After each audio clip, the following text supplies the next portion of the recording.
ఇక్కడ అన్ని ప్లాట్లలో మామిడి శ్రీగంధం చెట్లతో అద్భుతంగా ఉంది. ల్యాండ్ అప్రిషియేషన్, ఫ్రీ మెయింటెనెన్స్, పండ్ల తోటల తాలూకా ప్రయోజనాలు, డబుల్ బెనిఫిట్ ఆఫర్ తో సిర్లసీమ 2. ఈయన ఏమంట ఈ కాలేజీ 2000లో కూడా 97లో కూడా జీరో మల్లారెడ్డి. అసలు ఏం లేవు, మధ్య తరగతి వ్యక్తి అనమాట. ఈరోజు కోట్లు కోట్లు వచ్చినాయి అనంటే పేదవాళ్ళ భూములు లాక్కోవడం. ఈరోజు టీఆర్ఎస్ ఏ గవర్నమెంట్ రూలింగ్లోకి ఉంటే ఆ గవర్నమెంట్లోకి వెళ్ళడము, అక్కడ ల్యాండ్లు కబ్జా పెట్టుకోవడం. కీసర గట్కేసరం మండల్లో నాకు తెలిసి నా దగ్గరకు ఒక 5-6 మంది వచ్చారు. అక్కడ వీళ్ళ అనుచరులు రిజిస్ట్రేషన్ అయిన ల్యాండ్లు కూడా కబ్జాలు చేసుకొని ఉన్నారు. ఈ గతంలో మూడుచింతలపల్లిలో మీటింగ్ అయినప్పుడు రేవంత్ రెడ్డి అన్న గారు చెప్పారనమాట. ఏమని చెప్పారు? నీ ఎన్ని ఎకరాలు, ఎన్ని వందల ఎకరాలు నువ్వు కబ్జా పెట్టావో అవన్నీ తీస్తాం మేము, అవన్నీ చేస్తామని చెప్పిన రోజు ఇదే మల్లారెడ్డి నాది ఏ కబ్జాలు లేవు, నాది కష్టపడిన భూములు, నేను కష్టపడి కట్టినని తొడగొట్టి చెప్పాడు కదా. మరి ఈరోజు నీవన్నీ లీగల్గా ఉంటే ఈరోజు ఎలా కూలగొట్టారు? లీగల్గా ఉన్నప్పుడు ఈరోజు ఏ విధంగా కూలగొట్టారు? నీ అన్లీగల్గా ఉన్నాయి కాబట్టి ఈరోజు కాంగ్రెస్ ప్రభుత్వంలో మరి ముఖ్యమంత్రి గారు అన్ని దాన్ని చూసిన తర్వాతనే ఈరోజు ప్రజల భూములు అవి, నువ్వు ఎక్కడ చూసిన చెరువులు కబ్జా చేసావు, భూములు కబ్జా చేసావని సీఎం గారి దృష్టికి వెళ్ళిన తర్వాతనే దాన్నంతా చూసిన తర్వాతనే ఈరోజు డిమాలిషన్ చేయడం జరిగింది. ఆ రోజు తొడగొట్టిన మల్లారెడ్డి ఈరోజు ఏమైంది? వివేక్ గారు ఉన్నారు, కుత్బుల్లాపూర్ కాన్స్టిట్యున్సీ ఎమ్మెల్యే, ఏం మాట్లాడుతున్నాడు? ఇదేనా ప్రజాపాలన అని మాట్లాడుతున్నాడు. ఒక్కసారి రా, నువ్వు కైసర్ నగర్ రా, దేవేందర్ నగర్ రా, చూపిస్తా నీ అనుచరులు ఎంతమంది కబ్జాలు చేసుకున్నారు, ఎంతమంది పేదల భూములు దోచుకున్నారు. ఎక్కడ చూసినా ఒక్కరోజు 2002లో వివేక్ గారి పరిస్థితి ఏందండి? వివేక్ గారి పరిస్థితి ఏంది? ఈరోజు మీ దగ్గర ఇన్ని వేల కోట్లు ఎలా వచ్చినాయి? ఈరోజు ఉండే టీఆర్ఎస్ నాయకులంతా కూడా 2002లో జీరో, వీళ్ళంతా 2004 కానీ 9 వరకు 11 వరకు జీరో వీళ్ళ పరిస్థితి. ఈరోజు పరిస్థితులలో వీళ్ళ దగ్గర కోట్లు కోట్లు వచ్చినాయంటే ఎలా వచ్చినాయి? ఇవన్నీ ఎక్కడికి పడితే అక్కడ భూములు కబ్జా చేయడం, ఎక్కడ పడితే అక్కడ పేద ప్రజలను దోసుకోవడం, ఇవన్నీ చేస్తున్నారు. కాబట్టి ఈరోజు ఇవన్నీ కూడా ప్రజాప్రభుత్వం తీస్తుంది బయటికి. ఈరోజు ప్రజాప్రభుత్వము నిలబడి ప్రజలకు ఎక్కడైతే ప్రజల భూములు వీళ్ళు గుంజుకున్నారో అవన్నీ కూడా నిలబడి ఇవాళ తీస్తుంది ప్రజాప్రభుత్వం కాబట్టి ఇవన్నీ దొంగలన్నీ బయటకు తీస్తున్నారు. మల్లారెడ్డి పేరైతే ఎప్పటి నుంచి, ఈయన ఎప్పుడైతే ఎంపీగా అయ్యారో అప్పటి నుంచి కూడా ఈయన ఎక్కడ చూసినా, ఎక్కడ ఖాళీ భూములు కనపడ్డా, ఎక్కడ చేసినా ఆయన పరిధిలో సామిరిపేట కానీ, కీసర్ కానీ, ఉప్పల్ కానీ, ఈరోజు కుత్బుల్లాపూర్ కానీ, మళ్ళీ అంత మైసమ్మ గుడ కానీ, ఎక్కడ చూసినా అయితే కానీ ఆయన కబ్జాలే. చాలామంది బాధితులు ఉన్నారు. ఇంతమంది బాధితులని మనం వివరించలేం కానీ మినిమం నాకు తెలిసి ఒక 200 నెంబర్స్ వరకు మొన్న డీసెంట్గా సూరారం విలేజ్లోనే ఉన్నారు. ఇది వాళ్ళ 5 మంది సిస్టర్స్. అందులో వాళ్ళ ఒక 2 సిస్టర్స్ దగ్గర అగ్రిమెంట్ చేయించుకొని 4 ఎకరాల భూమి లాగేసుకున్నాడు. ఈ మిగతా 2 వెళ్తే మీరు వచ్చినారనుకో మిమ్మల్ని చంపేస్తాను, మీరు నా దగ్గరికి రావద్దు, అసలు మిమ్మల్ని ఏం చేయాలని బెదిరిస్తే డీసెంట్గా ఒక 2 మంత్స్ క్రితం వచ్చి అమ్మాయి నా కాళ్ళు పట్టుకొని బతిమలాడింది మాట్లాడమనేసి. అంటే నేనన్న కోర్టు ఏదున్నా లీగల్గా ప్రొసీడ్ అవుదాం, చూద్దాము, దాని గురించి ఏముందన్న నేను చూసి అవి ఏం డాక్యుమెంట్స్ ఉన్నాయి తీసుకోవాలి అంటే. ఈ విధంగా ఏదన్నా కొంచెం ఫ్యామిలీలలో గొడవలు ఉన్నాయి అనుకోండి, వాళ్ళతో అగ్రిమెంట్ చేయించుకోవడం, 10 రూపాయలు వస్తుని రూపాయికి తీసుకోవడం, ఈయన కబ్జా చేయడం. స్వచ్ఛంగా ప్రజలకు సేవ చేయాలి, ప్రజలకు నిజంగా న్యాయం చేయాలనే ఆలోచన మల్లారెడ్డి గారికి లేదు. మల్లారెడ్డి ఏందో అందరికీ తెలుసు. ఈరోజు పెద్ద తొడగొట్టి నువ్వు మరి ఆ రోజు మూడుచింతలపల్లిలో మీటింగ్ అయినప్పుడు రేవంత్ అన్న మీద తొడగొట్టినావు కదా, సవాల్ ఇచ్చినావు కదా. ఆయన మాట్లాడిన లాంగ్వేజ్, మా ఒక పిసిసి అధ్యక్షులుగా అప్పుడు రేవంత్ అన్న గారు ఉన్నప్పుడు ఆయన మాట్లాడిన లాంగ్వేజ్ చూసుకుందాం రా అది ఇది అన్నాడు. మరి ఇప్పుడు చూస్తున్నాడు కదా నువ్వేం చేస్తున్నావు, ఇప్పుడు చూస్తున్నాడు కదా. చెప్పిండు, ఆ రోజు కూడా చెప్పిండు రేవంత్ అన్న. ఏమని చెప్పిండు? ఒక సమయం వస్తుంది, వచ్చేది మా ప్రభుత్వమే, మా ప్రభుత్వం వచ్చినాక నీవేవైతే దొంగ పనులు చేసినావో, ఏవైతే ప్రజల భూములు గుంజుకున్నావో అవన్నీ కూడా బయటికి తీస్తా బిడ్డ, నీ పడతా అని చెప్పిండు రేవంత్ అన్న. చెప్పిండు, ఈరోజు చూస్తున్నాడు. నీ దగ్గర నిజంగా ఉన్నట్టయితే నువ్వు ముందుకు చూపి, పేపర్స్ ఏ ఉన్నాయో అన్ని దొంగ డాక్యుమెంట్స్, దొంగ లెక్కలు. మల్లారెడ్డి అంటేనే దొంగ. ఆ మల్లారెడ్డికి స్వచ్ఛంద ఇక్కడ స్కూల్లే, అక్కడ స్కూల్లో, ఎక్కడైనా పేద ప్రజలకి, పేద విద్యార్థులకు నువ్వు ఇంత ఉంది కదా నీకు, ఎక్కడన్నా పేద విద్యార్థులకి ఒక ఫీజు తగ్గించడం కానీ అలాంటివి ఏమన్నా ఉన్నాయా? చెప్పండి అన్న, మల్లారెడ్డి ప్రధానంగా ఎక్కడెక్కడ ఏ ప్రాంతాల్లో భూ కబ్జాలు చేశాడు? ఇప్పుడు మల్లారెడ్డి ఇప్పుడు గతంలో ఆయన ఎంపీగా చేసినప్పుడు కూడా ఇక్కడ ఈ ఎంపీ నిలబడ్డప్పుడు కూడా ఇక్కడ ఉన్న స్థానిక ఎమ్మెల్యేలందరినీ కూడా ఇక్కడ ఖర్చు మొత్తం ఆయననే భరించిండు. ఆ భరించడానికి కారణం అనేది మళ్ళీ ఆ తర్వాత వచ్చే పరిణామాల వల్ల ఆయనకు వచ్చే బెనిఫిట్స్ అని లేకపోతే తర్వాత వచ్చే మన గవర్నమెంట్ వచ్చిన తర్వాత ఆయన మంత్రి పదవి తీసుకోవడము, తర్వాత నేను ఖర్చు పెట్టిన కాబట్టి దాని నుంచే మళ్ళీ ఆ ఖర్చు తీయాలనే విధంగా మల్లారెడ్డి ఇక్కడ వ్యవహరించాడు. ఎక్కడ ఏం చేసినా కానీ ఇక్కడ దుందిగల్లో ఆయన ఆయన ఈ చెరువులన్నీ అక్రమంగా ఏదైతే కాలేజీలు ఆయన నిర్మాణాలు చేపట్టిండో ఆదిలోనే ఆయనకు అధికారులు ఏం చేస్తున్నారు? ఇప్పుడు మూడు శాఖలు ఉన్నాయి. మున్సిపల్ ఉంది, రెవెన్యూ ఉంది, మరియు ఇరిగేషన్ డిపార్ట్మెంట్ ఉంది. వీళ్ళు ముగ్గురు కూడా వీళ్ళందరూ కుమ్మక్కయ్యి ఇప్పుడు కోఆర్డినేట్స్ ఒక చెరువు ఉన్నప్పుడు ఆ ఐడి ప్రకారము ఆ కోఆర్డినేట్స్ అన్నీ కూడా చేంజ్ చేసి ఈ ఇరిగేషన్ డిపార్ట్మెంట్ వాళ్ళు పూర్తి సహకారం, అది పబ్లిక్ ఏమైతే కానీ అన్నట్టుగా నువ్వు అలా పట్టాభూమి ఉండొచ్చు, పట్టాభూమి అంటే పట్టాభూమి లాగా నువ్వు దున్నుకో ఏమైనా చేసుకో. ఎఫ్టీఆర్ ఇప్పుడు గవర్నమెంట్ ఒక ఇంప్లిమెంటేషన్ చేయాలనుకుంటే పనికిరాని రూల్ అయితే తెచ్చి ఇయ్యదు కదా. పబ్లిక్ ఇబ్బంది కావద్దు. ఒకవేళ ఆ పిల్లర్లు స్ట్రాంగ్నెస్ ఉండకుండా మళ్ళీ ఒకవేళ ఆ మెత్తగా ఉండి తర్వాత కూలిపోయే విధంగా ఉంటాయి కాబట్టి పబ్లిక్కి డ్యామేజ్ అవుతుంది కాబట్టి అట్లాంటి రూల్స్ తెచ్చింది. అట్లాంటిది వీళ్ళు ఆ అధికారులని ఈ ఉన్న 10 సంవత్సరాలలో కూడా నేను ఖర్చు చేసిన మా ఇక్కడ స్థానిక ఎమ్మెల్యేకి నేను గెలవడానికి నేను ఫైనాన్షియల్గా సపోర్ట్ చేసిన అనే విధంగా ఇక్కడ స్థానిక ఎమ్మెల్యే కూడా మొన్న గాజుల రామారంలో పేదలకు మొత్తం 10 సంవత్సరాలలో ఉండి కూడా ఒక 2500 అక్రమ నిర్మాణాలు చేపట్టిర్రు అని చెప్పి స్వయంగా కలెక్టరే చెప్తే కూడా ఆ టైంలో కొన్ని కూల్చివేతలు జరిగినాయి, భారీ ఎత్తున కూల్చివేతలు జరిగినాయి. మరి ఆ పేదలు జరిగినప్పుడు కూల్చివేతలు జరిగినప్పుడు పోలేదే మరి ఎమ్మెల్యే. మరి ఇవాళ పోయి మాకు కక్ష సాధింపు అంటాడు, మరి అదంటాడు ఇదంటాడు అని చెప్పి మా స్థానిక ఎమ్మెల్యే ఎందుకు అంటున్నాడు? గతంలో కూడా ఈ 2011లో ఈ ఎమ్మెల్యే కానీ ఎమ్మెల్సీ కానీ ఇక్కడ స్థానిక బీఆర్ఎస్ నాయకులు కానీ వీళ్ళందరూ కూడా జేఏసీగా ఏర్పడి అప్పుడు వీళ్ళు ఇచ్చిన కంప్లైంటే కదా ఈ మల్లారెడ్డి అక్రమ నిర్మాణాలు చేపడుతుండే గవర్నమెంట్ ట్రీట్మెంట్ ప్లాంట్ ఉంది. ఆ ప్లాంట్లోకి వెళ్ళి మళ్ళీ శుద్ధి అయ్యి మళ్ళీ తర్వాత అక్కడ నుంచి అక్కడ వెళ్ళే ఇది ఉంటుంది. ఆ పైప్ లైన్ మొత్తం లేదు. ఇప్పుడు లింగం చెరువు నుంచి మళ్ళీ దాని నుంచి పెద్ద చెరువుకు పోతుంది. ఆ పెద్ద చెరువు కూడా నీకు మొత్తానికి సగం మొత్తం ఇప్పుడు ఈ లింగం చెరువు కూడా 16 ఎకరాలు ఉండాలి. ఆ 16 ఎకరాలలో మొత్తం ఇప్పుడు 10 కూడా ఉండకపోవచ్చు, నాకు తెలిసి 10 ఎకరాలు 8 ఎకరాలు ఉండొచ్చు. దాని పక్కన ఇంకొక స్కామ్. ఇప్పుడు ఆ చెరువు పక్కన ఎంఎస్ఎం వెంకటరెడ్డి కన్స్ట్రక్షన్స్ అని ఉంది ఇంకోటి. అది కూడా ఎవరు ఆ ఎక్స్ కలెక్టర్ మన మెదక్ కలెక్టర్ ఉన్నాడు కదా, అతనికి సంబంధించిన నిర్మాణాలు అవన్నీ మోక్షిత ఇంట్లో అవన్నీ కూడా మూసిపోతాయి. అసలు వేరే సోర్స్ లేదు. నీకు పోతే వీళ్ళ కాలేజీలకు పోవాలి, వాటర్ వర్షం వస్తే వీళ్ళ కాలేజీలకు పోవాలి, లేదా నీకు సామాన్యులు బలి కావాలి. అది ఆ విధంగా ఎవడైతే నాకేంది అన్నట్టుగా అసలు ఒక గజం ₹1,00,000 ఉన్నది ఇక్కడ. ఆ ఇష్టం వచ్చినట్టు కబ్జాలు చేస్తున్నారు, ఇష్టం వచ్చినట్టు సర్వే నెంబర్లు చేంజ్ చేస్తున్నారు, ఇష్టం వచ్చినట్టుగా చెరువులు కబ్జా చేస్తున్నారు, కోఆర్డినేట్స్ చేంజ్ చేస్తున్నారు. ఇక వాళ్ళు ఇష్టారాజ్యం అయిపోయింది 10 సంవత్సరాలు కూడా. ఇప్పుడు కూడా చర్యలు తీసుకుంటారనే నమ్మకం అయితే లేదు. ఇప్పుడు ఈ ఇరిగేషన్ డిపార్ట్మెంట్ కానీ వీళ్ళు కూడా గూలగొట్టాలంటే ఎంతసేపు ఈ నోటీసులు అవన్నీ చేసి తొందరగా చేయొచ్చు. సాయంత్రం దాకా టైంపాస్ చేసి వాళ్ళు కోర్టుకు పోయి ఏదో స్టే తెచ్చుకునే విధంగా వాళ్ళు ఇండైరెక్ట్గా వాళ్ళు మెసేజ్ ఇచ్చినాకనే వాళ్ళు స్పీడప్ చేసుకో. ఇప్పుడు మీరు విర్రవీగుతున్నారు. నిజంగా ప్రజాపాలన అనేది వచ్చి ఉంటే అప్పుడు మీ సంగతి అవుతుందంటే పదవులు ముఖ్యం కానీ మాకు పార్టీలు ముఖ్యం కావు రెడ్డి. సో ఆ పార్టీ వస్తే ఆ పార్టీలోకే వస్తాము, మీ పార్టీ ఫామ్ అయితే మీ పార్టీలోకే వస్తాము. ఇగో ఇట్లా మాట్లాడతాడు. కానీ ఆయనది ఏమి అంటే దాచుకోవడం, ₹100 కోట్ల వెనకేసుకోవడం, సరైనటువంటి ఎడ్యుకేషన్ లేక సార్ చాలా సఫర్ అవుతున్నారు. మాలాంటి వాళ్ళు ఏదైనా చెప్తే ఇంకా వాళ్ళని ఎలిగేట్ చేస్తాడు. అన్ని విధాలుగా మమ్మల్ని టార్చర్ చేస్తున్నారు. ఆల్రెడీ మేము అన్నీ ఫేస్ చేస్తూనే ఉన్నాము. మా ఏరియాలలో ఎవరిని పలకరించినా చెప్తారు మల్లారెడ్డి అంటే ఏంటి, మల్లారెడ్డి చేసేటటువంటి ఈ దౌర్భాగ్యమైనటువంటి ఈ ఆస్తులేంటి. తర్వాత చాలామంది సార్ ఇక్కడ మా దగ్గర కూడా బోడుప్పల్లో మా మీడియా దగ్గరికి వచ్చి ఈ మల్లన్న దగ్గర వీళ్ళందరి దగ్గర చాలా సందర్భాలలో కంప్లైంట్ చేసుకున్న సందర్భాలు ఉన్నాయి. సో అయితే ఏంటంటే ఏం లేదు, అలా వచ్చి ఇట్లా మాట్లాడినప్పుడు ఏంటంటే తర్వాత మళ్ళీ వాళ్ళని ఏంటంటే బెదిరించడం. నువ్వు ఆడికి ఎందుకు వెళ్ళినావు, ఇక్కడికి ఎందుకు వెళ్ళినావు, అది ఇది అని చెప్పేసి వాళ్ళని బెదిరించడం. ఇట్లా బోయినపల్లి ఈ సరౌండింగే కాకుండా సార్ చుట్టుముట్ట చాలా కొన్ని వేల ఎకరాలు కబ్జాలు చేసి 100 కోట్లని గట్టించాడు ఇవాళ మల్లారెడ్డి.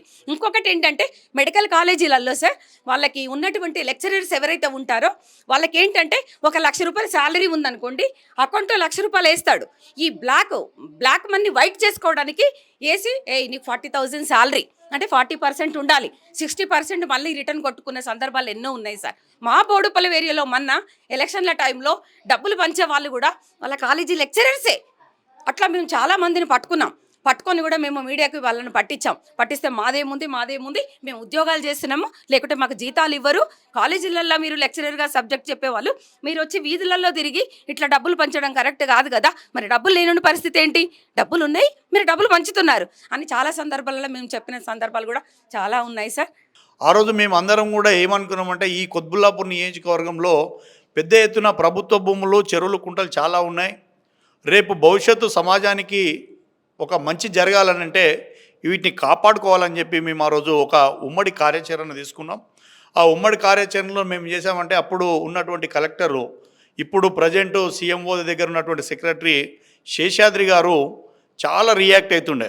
మేము ఆ రోజులలోనే ఏ రోజు కూడా ప్రభుత్వ భూములు అక్కడ ఎవరన్నా బునాది తీసినా, కాంపౌండాలు కట్టినా ఇమ్మీడియట్గా పోయి మేము కంప్లైంట్లు ఇచ్చేవాళ్ళం. ఎవరికి మందరం కూడా మేము ఈ జేఏసీ తరఫున గ్రూప్గా ఇచ్చేవాళ్ళం.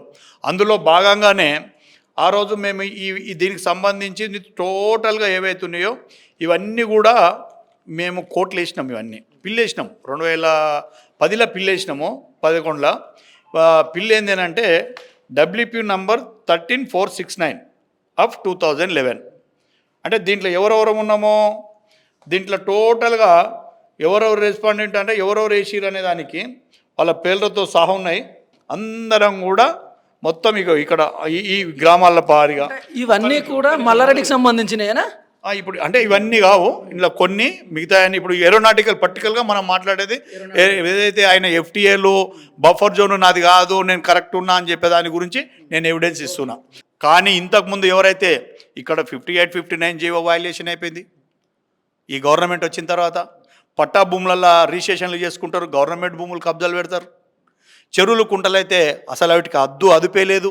మీరు చూశారు సూరారం చెరువు కట్ట కింద మీరు ఆయన డెంటల్ కాలేజీలు, మెడికల్ కాలేజీలు ఏ రకంగా ఉన్నాయో ఒకసారి చూసారు కదా మీరు పోయి. అట్లే ఉంటుందా పరిస్థితి? కాబట్టి ఇవన్నీ ఏంటంటే ఆయనకేంది ఇలా ప్రభుత్వం పోయింది, ప్రభుత్వం పోతాకల ఏదో ఇన్లీగల్గా కట్టినటువంటిని సక్రమమైనట్టు మాట్లాడడం కరెక్ట్ కాదు.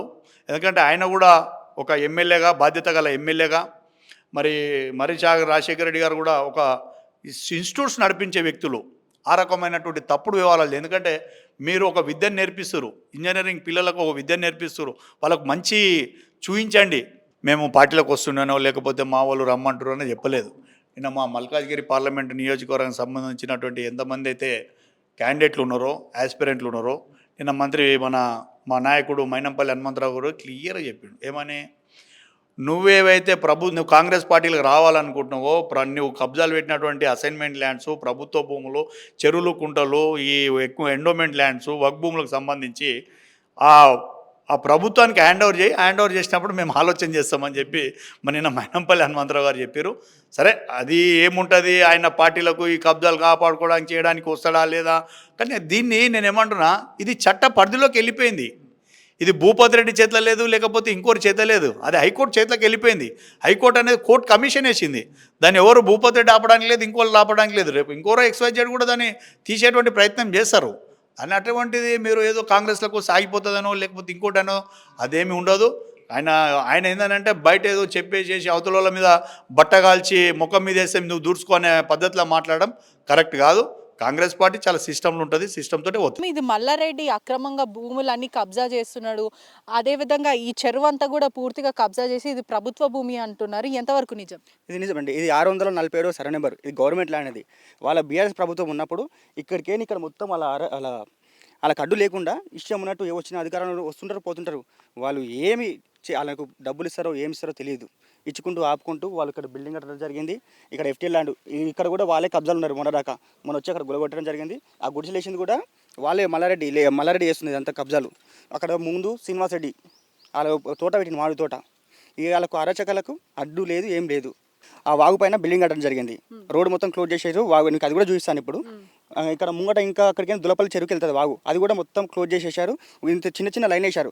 దానివల్ల వర్షాకాలం వచ్చినప్పుడు వాటర్ మొత్తం బ్లాక్ అయ్యి అది రిటర్న్ కొట్టేసి ఇక్కడ మొత్తం చెరువులాగా తయారవుతుంది. చాలా ఇబ్బందులు పడుతున్నారు. మీరు చూసారు లాస్ట్ టైం ఆ పిల్లలు ఎంత ఇబ్బందులు, JCBలలో హాస్టల్ లెక్క తీసుకోవడం జరిగింది. వాళ్ళు కూలిపోతే దాని తర్వాత వీళ్ళు JCBలు వేసుకుని ఆ పిల్లలని కాపాడి బయటికి తీసుకొచ్చారు. అవును. అదే చాలా ఇప్పుడు అసలు వాళ్ళని ఇప్పుడు తెలంగాణ కాంగ్రెస్ ప్రభుత్వం వచ్చింది కాబట్టి కొద్దిగా భయపడుకుంటూ ఇప్పుడు ఏం చేయలేకపోతున్నారు. మేము అన్నీ బయట పెట్టేసి ప్రజలకు న్యాయం చేయాలని చూస్తున్నాం. ఇవన్నీ ప్రజలకు వచ్చిన ప్లాట్లు ఇద్దామని మేము చూస్తున్నాము. ఈ మల్లారెడ్డి ఇంకా అడ్డుకుంటున్నాడు, వాళ్ళ ప్రభుత్వం ఉందని చెప్పేసి ఇప్పుడు మేము వచ్చినాం కాబట్టి మా మీద కూడా దాడి చేయొచ్చు. ఇప్పుడు మల్లారెడ్డి పార్టీలో జాయిన్ అవుతా అని అయితే ఒక వార్త అయితే వినిపిస్తుంది. మీరు ఆహ్వానిస్తారా మరి? రాజకీయాలలో ఎప్పుడు ఏమైనా జరుగుతుంది, కానీ మల్లారెడ్డి అసలు దుర్మార్గుడు. మల్లారెడ్డి అంటే భూ కబ్జాదారుడు. మల్లారెడ్డి గతంలో ఈనాటి ముఖ్యమంత్రి మీద చేసిన సవాళ్ళను మరి ఆయనే స్వీకరించాలి. అరే సరే నువ్వు గెలువు, నేను గెలుస్తాడు. మరి సాలేనే ముఖ్యమంత్రి అయిండు, వాడు రాజీనామా పెట్టి మాట్లాడమనండి, తర్వాత మాట్లాడుతున్నాడు. గతంలో కూడా మీరు ఆయన వెళ్ళిపోమంటేనే మీరు వెళ్ళిపోయారు పార్టీ నుంచి, అది ఇదనే ఒక వార్తలు వచ్చాయి. వాడు కూడా వెళ్ళిపోమంటానికి మన జీతకాన్ని నేను ఇప్పుడు పైసలు పెట్టి కొనుక్కున్నాడు. ఇది చెప్తున్నా ఇప్పటికీ నేను అంటే మోటుకి. మీరు అమ్ముడు పోయారు అని చెప్పి ఒక వార్త అయితే వచ్చింది, దానిపైన మీరేమంటారు? ఎవడాడు అమ్ముడు పోయినాడు? నువ్వు అడిగే టైంకి నీకు తెలియదా ఎవడు అమ్ముడు పోతాడో, ఎవడు కబ్జా పెడతాడో? మీకు ఏదో ఒక న్యూస్ కావాలి, సెన్సేషన్ న్యూస్, అంతకు తప్ప వాడు ఎంత దొంగ అనేది ప్రపంచానికి తెలుసు. మీరు ప్రజల పక్షాన ఎలా ఉంటారు? అంటే ఈ కబ్జాలన్నీ అతను చేయడం అయితే జరిగింది, ప్రజల పక్షాన ఎలా ఉంటారు? ఎవరైతే పేద ప్రజల కబ్జాలు పెట్టినరో న్యాయపరంగా వాళ్ళకి ఇప్పించేదానికి రాష్ట్ర ప్రభుత్వం ప్రత్యేక శ్రద్ధ తీసుకుంటుంది. అసైన్మెంట్ ల్యాండ్లను కూడా వాళ్ళు అమ్ముకోవటానికి అవసరం మేరకు రాష్ట్ర ప్రభుత్వం కూడా క్లియరెన్స్ ఇచ్చేదానికి ఆలోచన చేస్తుంది. తప్పకుండా మేనిఫెస్టోలు కూడా పెట్టడం, అసైన్మెంట్ ల్యాండ్స్ అందరూ కూడా పేదోళ్ళు అమ్ముకోవటానికి రైట్ ఇచ్చేటువంటి కార్యక్రమాన్ని కూడా రాష్ట్ర ప్రభుత్వం తీసుకుంటుంది. ఇలాంటివి గుంజుకున్నటువంటి వాళ్ళని ఎంక్వైరీ చేసి మరి న్యాయపరంగా వాళ్ళకి ఇప్పించేదానికి కూడా రాష్ట్ర ప్రభుత్వం ప్రత్యేక శ్రద్ధ తీసుకుంటుంది. ఇప్పుడు ఆల్రెడీ మూర్జింతలపల్లిలో అనుబంధ గ్రామం అయినటువంటి ఎస్టీకి సంబంధించిన లింగాపూర్ గ్రామం ఉంది. ఆడ ఒకటే తన 60 ఎకరాల కొని వాళ్ళకు అడ్వాన్సులు ఇచ్చి, టోకన్ అడ్వాన్సులు ఇచ్చి, ఇది నీకు అడ్వాన్స్ ఇచ్చేదాకా ఒక మాట, అడ్వాన్స్ తర్వాత నీకు ఇది క్లియర్ లేదు, తర్వాత క్లియర్ చేసుకొని వస్తేనే మేము రిజిస్ట్రేషన్ చేసుకుంటున్నా అంటాడు. ఆల్రెడీ చుట్టుముట్టు కబ్జా చేస్తాట్టుగానే మధ్యలో ఉంటాడు, చుట్టుముట్టు కబ్జా పెడతాడు. అది అందరికీ తెలిసిందే. వాస్తవానికి ముంగట చెరువు వెనుక అంతా భాగవతమే ఉన్నది, కాలేజీలో ఉంటాయి. దాని విషయంలో ఇవాళ అందరికీ తెలుసు. మల్లారెడ్డి ఇవాళ కొత్త కాదు, 10 సంవత్సరాల నుంచి ఆయనకు ఏది వచ్చినా మీరు ఒక విధంగా మీరు ఒక ప్రెస్గా రేపు బీజేపీలోకి పోతున్నాం అని అడిగితే ఆయన ఒక ఎమ్మెల్యే బీజేపీ నాదే, కాంగ్రెస్ నాదే, బీఎస్పీ నాదే, టీఆర్ఎస్ నాదే అంటాడు.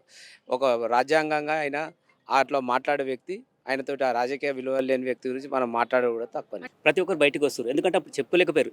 ఎస్పీ కానీ, డిఎస్పీ కానీ, కలెక్టర్ ఎవరు గారు మంత్రి మల్లారెడ్డి ఆధ్వర్యంలో ఉండిపోయారు, బయటికి వెళ్ళలేకపోయారు. ఇప్పుడు ఏంటంటే ప్రతి ఒక్క పేదవాళ్ళ భూములు, జాగాలు ఉన్నాయి. ఏం చేస్తారంటే ఒక చెరువు చూసి పక్క 4 ఎకరాల నుండి 8 ఎకరాలు కబ్జా పెడతారు. మీరు అందరూ చూస్తూనే ఉన్నారు. అందుగురించి కాంగ్రెస్ మీద నమ్మకం ఉండి ప్రతి ఒక్కరు బయటకు వచ్చి ఈరోజు ప్రతి ఒక్కరిని కాంగ్రెస్ పెద్దల్ని సలహాలు తీసుకొని మేరకు అందరూ బయటకు వస్తారు. ప్రతి ఒక్కరికి న్యాయం జరుగుతుంది, 100% గ్యారెంటీ. తెచ్చుకున్న తెలంగాణ రాష్ట్రంలో గత 5 సంవత్సరాలు 2014 తెలంగాణ రాష్ట్రం వచ్చిన తర్వాత 5 సంవత్సరాలు బాగానే ఉండే టీఆర్ఎస్ పార్టీ కానీ, అక్కడ ఉన్న ఎమ్మెల్యేలు కానీ, మాజీ మంత్రులు కానీ. ఎప్పుడైతే 2019 స్టార్ట్ అయిందో భూ ఆక్రమణలు, భూ కబ్జాలు ఎంత దొరికితే అంతగా దోచుకోవడం మొదలైంది. అందులో మా కాన్స్టిట్యూన్సీ, మేడ్చల్ కాన్స్టిట్యూన్సీ మల్లారెడ్డి గారు మీరు చూస్తూ ఉన్నారు, ఎస్సీ ఎస్టీల భూములకు ఇలా గుంజుకోవడం జరుగుతూ ఉంది. ఎస్సీ ఎస్టీ అట్రాసిటీ కేసులు ఉన్నాయి. అంటే ప్రజలను వచ్చిన అధికారాన్ని ప్రజలను పీడించడానికి మాత్రమే అధికారం వాడిరు. కానీ ఈ రోజు నాడు ప్రజలంతా విశ్వసించి కాంగ్రెస్ పార్టీని నమ్ముకున్నారు. కాంగ్రెస్ పార్టీ అయితే మాకు ఉందని చెప్పి కాంగ్రెస్ పార్టీని గెలిపేయడం జరిగింది. సిటీ సరౌండింగ్లోకి ఇట్లా బీఆర్ఎస్ పార్టీని నమ్మారు. ఎందుకంటే రియల్టర్లు అంటే మన ఇబ్బందులు జరుగుతాయేమని రియల్టర్ చేసిరు. కానీ ప్రజలు విశ్వసించిన కాంగ్రెస్ ప్రభుత్వం తప్పకుండా ప్రజల సంక్షేమం కోసం ఇక్కడ ఏ అయితే బీఆర్ఎస్ ఎమ్మెల్యేలు గెలిచిరో ఆ ఏరియాలోకి ఇట్లా కాంగ్రెస్ నాయకులు అందరం ఉండి ప్రజలకు అండదండగా ఉండి ఎక్కడెక్కడైతే కబ్జాలు చేసిరో తప్పకుండా ప్రజలకు అందించే విధంగా, ప్రజలను ఏ భూములు అయితే లాక్కున్నారో వాళ్ళ ప్రజలకే ఇప్పించేదాకా మేమందరం పోరాటం చేసి ఖచ్చితంగా మల్లారెడ్డి గారి దగ్గర ఎన్ని అక్రమ భూములు ఉన్నాయో అవన్నీ ఇప్పించేదాకా మా రేవంత్ రెడ్డి గారు, మా బట్టి విక్రమార్క గారు, మా కోమరెడ్డి గారు, మా శ్రీధర్ బాబు గారు, మా మల్లిపెద్ది సుధీర్ రెడ్డి గారు మాజీ ఎమ్మెల్యే గారు, మా నక్క ప్రభాకర్ గారు, వజ్రేష్ యాదవ్ గారు, మైనంపల్లి హనుమంతరావు గారు, హరివర్ధన్ రెడ్డి గారికి ఇట్లా అలా నేతృత్వంలో మేమందరం ఖచ్చితంగా పనిచేసి మల్లారెడ్డి గారిని పార్టీలో తీసుకునే ప్రసక్తి లేదు. మేడ్చల్ నియోజకవర్గంలోని మల్లారెడ్డి గారు చేసిన భూ కబ్జాలు కానీ, భూ దందాలు కానీ, వివిధ కౌన్సిలర్ టికెట్లు కానీ, వివిధ ఎన్నో తీర్లు ఆయన ఇక్కడ ఎమ్మెల్యేగా లాస్ట్ టైం గెలిచి దౌర్జన్యాలే చేసిండు, ఇప్పుడు గెలిచి ఇప్పుడు కూడా పరిస్థితి అదే ఉంది. ఈ టర్మ్లో ఆయన కాంగ్రెస్లో చేరుతానని మొన్నటి వరకు మీడియాతో అదేదో తెలిసిన వార్త మీకు తెలిసిందే. కానీ అతను మేము కాంగ్రెస్ పార్టీలో చేర్చుకోవడానికి సిద్ధంగా లేరు. వచ్చిన ప్రజలే కాదు, మా కార్యకర్తలు కూడా తరిమి కొట్టడానికి సిద్ధంగా ఉన్నారు. మల్లారెడ్డి గారు ఇప్పుడైనా కొద్దిగా మారాలి. ఆయన ఒక ఎమ్మెల్యే హోదాను కూడా గౌరవించుకుంటూ చేసేటటువంటి భూ కబ్జాలు కానీ ఇవన్నీ మానుకోవాలి. ఒక హుందాతనంతో ఉండాలి. 1000 కోట్లకు ఉన్నటువంటి మీరు కూడా ప్రజలకు మమేకంగా ఉండేసి ఎప్పుడు కూడా ప్రజలను దౌర్జన్యంగా వారి యొక్క భూములను కూడా లాక్కోవడం జరిగింది. కాబట్టి అలాంటివి చేయకూడదు. మీరు గౌరవనీయ పెద్దలు కాబట్టి మిమ్మల్ని ఏంటంటే మేము హెచ్చరించలేదు, మిమ్మల్ని చెప్తున్నాము. కాకపోతే ఏంటంటే మీరు పెద్దలు ప్రజలకు అనుకూలంగా మీరు మెదలాలి. కాబట్టి రాబోయే రోజులలో మీతోటి మేము నేర్చుకోవాలి, కానీ మాతోటి మీకు చెప్పేంత స్థాయి కాకుండా మేము చెప్పవలసి వస్తుంది. ఇప్పుడు మీకు మరిన్ని వీడియోస్ కోసం ఛానల్ ని సబ్స్క్రైబ్ చేయండి. లేటెస్ట్ అప్డేట్స్ కోసం వాట్సాప్ ఛానల్ ని ఫాలో చేయండి. అండ్ లింక్ డిస్క్రిప్షన్ లో ఉంది.